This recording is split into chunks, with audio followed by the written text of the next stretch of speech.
അവർക്ക് അല്ല എന്നുള്ളത് അല്ലാന്ന് തെളിയിക്കാൻ പറ്റുന്ന ആൾക്ക് ഞാൻ വേണമെങ്കിൽ 10 ലക്ഷം കൊടുക്കാം. എല്ലാരും പറയുന്ന അനുമോള് കാശില്ല, അനുമോള് തീരെ പാവപ്പെട്ടതാണ്, അനുമോളുടെ കയ്യില് അരി മേടിക്കാൻ പോലും കാശില്ല എന്നൊക്കെയാണ് എല്ലാരും പറയുന്നത്. ഞാൻ ഇന്നലത്തെ ഒരു എപ്പിസോഡ് വരെ വിചാരിച്ച ഒരു 90% 90% അങ്ങേർക്ക് ഉള്ള സാധനമായിരിക്കും.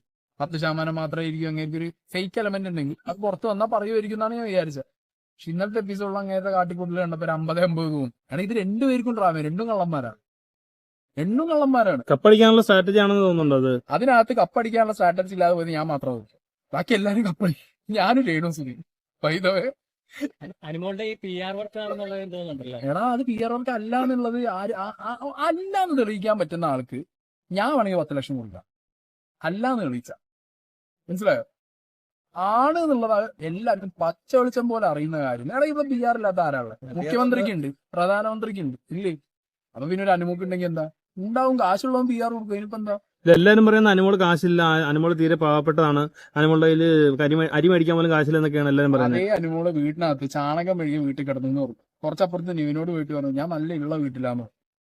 രണ്ടും ഒരു മനുഷ്യനകത്ത് മാറ്റി മാറ്റി പറയും. സീരിയൽ സെറ്റിലേക്കൊക്കെ ലോറിക്ക് കൈ കാണിച്ചിട്ടുണ്ട്. അതെ, അതൊക്കെ കഴിഞ്ഞ ദിവസം പറഞ്ഞിട്ടുണ്ടായിരുന്നു. ഞാൻ പണ്ട് ബാംഗ്ലൂരിൽ പോകുന്ന സമയത്ത് ഞാൻ കുറച്ചു നേരം ബാംഗ്ലൂരായിരുന്നു. ഞാൻ ബസ്സിന്റെ മറ്റേ ഫ്രണ്ടിൽ അതില്ലേ ഗിയർ മാറ്റുന്ന സാധനം, അതിന് മുകളിലൊക്കെ കടന്നുറങ്ങി പോയിട്ടുണ്ട്. അന്ധകാലത്ത് അത് ചെയ്തു എന്ന് പറഞ്ഞിട്ട് ഇപ്പോഴും അങ്ങനെയാന്ന് പറയാൻ പറ്റും?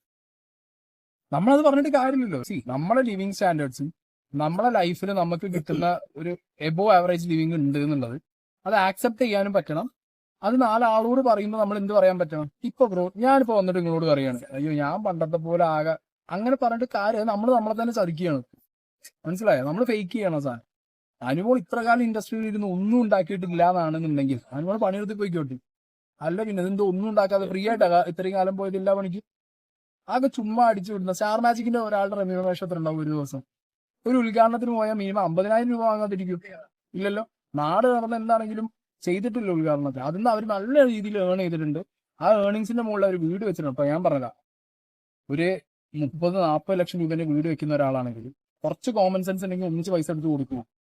ഇല്ല, വർക്കുള്ള ഒരാളാണെന്നുണ്ടെങ്കിൽ EMI-ക്ക് ഇട്ടിട്ട് ആ പൈസ ബാക്കി ബാങ്കിൽ, നമ്മളൊക്കെ അങ്ങനെ ചെയ്യുക, ഫിക്സഡ് ഡെപ്പോസിറ്റ് ഇട്ടാൽ അതിന്റെ ഇൻട്രസ്റ്റ് എടുക്കും. ഇപ്പുറത്ത് EMI എടുത്തിട്ട് ഈ ഇൻട്രസ്റ്റ് EMI കൂടി ഇക്വേറ്റ് ചെയ്തിട്ട് നമ്മൾ അങ്ങനെ ചെയ്ത് മുന്നോട്ട് കൊണ്ടുപോകും. നമ്മളെ ഏർണിങ്സ് ഒന്നും ഇട്ട് ആരും കൊടുക്കുന്നില്ല. അങ്ങനെ ലോൺ എടുത്തതായിരിക്കാം. അല്ലാതെ ഇത് മറ്റേ കാർഷിക ലോൺ എടുത്തിട്ട് ഗവൺമെന്റിനെ പറ്റിച്ചു പോണ പരിപാടിയൊന്നുമില്ലല്ലോ ചെയ്തത്. ലോണൊക്കെ എല്ലാവർക്കും ഉണ്ടാവൂടെ, അതൊന്നും പറഞ്ഞിട്ട് കാര്യമൊന്നുമില്ല. ഈ PR ഉണ്ടെന്ന് തെളിഞ്ഞിട്ടും അത് സമ്മതിക്കാൻ പറ്റാത്ത അനുമോളെ സപ്പോർട്ട് ചെയ്യുന്ന ഇഷ്ടംപോലെ ആൾക്കാരുണ്ട്. അത് അനുമോൾക്ക് മാത്രല്ല, അക്ബറിനുണ്ട്, ഈ പറഞ്ഞ ഇവനുണ്ട്, നമ്മളെ അനീഷിനുണ്ട്, ഷാനവാസിനുണ്ട്, അതെല്ലാവർക്കും ഉണ്ട്. PR ഉണ്ടായിട്ട് PR എന്ന് പറഞ്ഞ സാധനം സമ്മതിക്കാൻ പറ്റാത്ത ഒരുപാട് പേരുണ്ട്.